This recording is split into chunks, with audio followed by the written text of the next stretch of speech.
Bismillahirrahmanirrahim. Assalamualaikum warahmatullahi wabarakatuh. Pada kesempatan kali ini, kita akan membahas mengenai pendekatan dan teknik mengatasi problem kelas.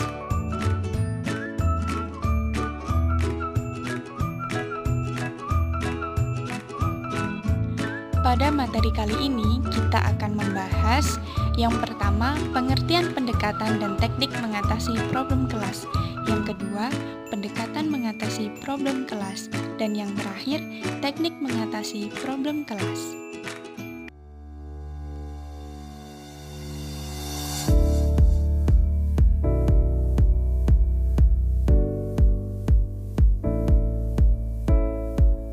Oke, yang pertama kita akan membahas mengenai pengertian pendekatan dan teknik mengatasi problem kelas. Pengertian pendekatan. Menurut Teraka Joni dalam Sri Anita W, pendekatan atau approach ialah petunjuk atau cara umum dalam memandang permasalahan atau objek kajian, sehingga berdampak. Sedangkan teknik merupakan keterampilan dan seni atau kiat untuk melaksanakan langkah-langkah yang sistematik dalam melakukan sesuatu kegiatan ilmiah yang lebih luas atau bisa disebut dengan metode. Dan problematika dalam Kamus Besar Bahasa Indonesia berarti masih menimbulkan masalah, hal-hal yang masih menimbulkan suatu masalah yang masih belum dapat dipecahkan. Jadi, dapat disimpulkan dari 3 pengertian dasar tadi bahwa pendekatan dan teknik mengatasi problem kelas adalah persepsi atau pengetahuan orang dalam mengatasi masalah di kelas, dan teknologi coping di kelas merupakan salah satu cara untuk mengatasi masalah di kelas. Materi yang berikutnya mengenai pendekatan mengatasi problem kelas dan teknik mengatasi problem kelas akan dijelaskan oleh rekan saya, Peta.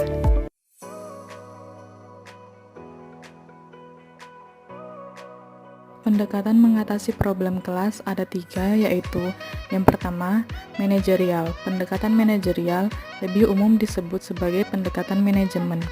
Pendekatan manajemen adalah sebuah pendekatan yang bersifat sistematis, karena pengelolaannya yang teratur dalam mengaitkan unsur-unsur yang terpadu dalam proses pembelajaran. Yang kedua yaitu psikologikal. Metode psikologikal adalah metode yang dirancang untuk membuat seseorang melihat karakter seseorang. Metode ini memungkinkan peneliti mempelajari keadaan mental seseorang. Metode ini juga dapat dianggap teoritis dan psikologi dapat dipercaya. Dalam metode psikologikal, terdapat beberapa asumsi yang digunakan sebagai dasar, yaitu pendekatan behaviorisme, pendekatan konstruktivisme, dan pendekatan humanisme. Yang ketiga yaitu sistem.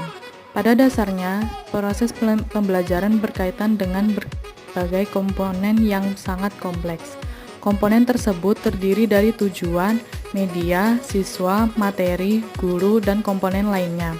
Masing-masing komponen tersebut saling berkaitan sebagai suatu sistem. Oleh karena itu, penyusunan perencanaan pembelajaran perlu didasarkan pada pendekatan sistem. Suatu sistem merupakan keterkaitan antara masukan, proses, dan keluaran. Contoh, masukan dari pembelajaran berupa siswa, guru, materi, dan media. Teknik mengatasi problem kelas yang pertama yaitu inner control. Teknik inner control adalah kontrol perilaku yang berasal dari dalam diri siswa sendiri. Kesadaran terhadap norma-norma, peraturan-peraturan, tata tertib yang diterapkan akan menjadikan siswa dapat mengendalikan dirinya sendiri. Hal-hal yang harus dilakukan oleh guru dalam menyikapi siswa bermasalah sebagai berikut: tidak mengatakan apapun, tidak melakukan apapun, menyimak secara aktif, menjadi penasihat, mengajak siswanya untuk berbicara lebih banyak.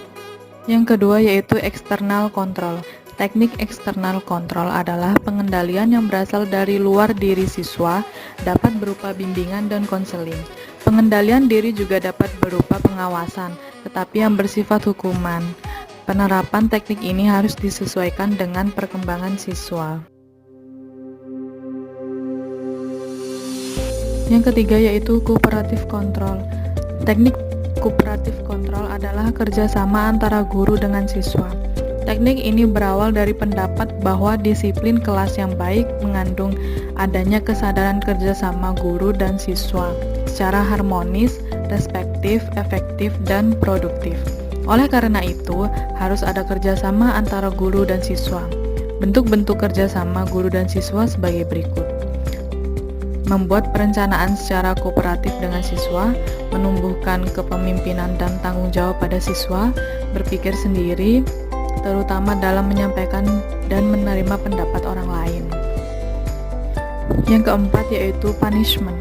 Dari sudut pandang Skinner, yang dimaksud dengan hukuman adalah bahwa hukuman terjadi ketika jawabannya mengecualikan afirmatif dan negatif, atau mengecualikan seseorang dari apa yang diharapkan atau memberikan apa yang tidak diharapkan.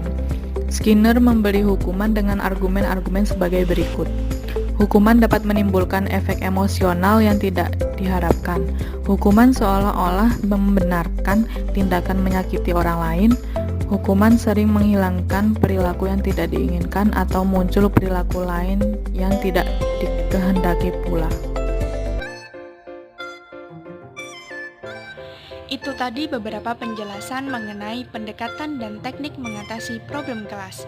Terima kasih dan semoga bermanfaat. Wassalamualaikum warahmatullahi wabarakatuh.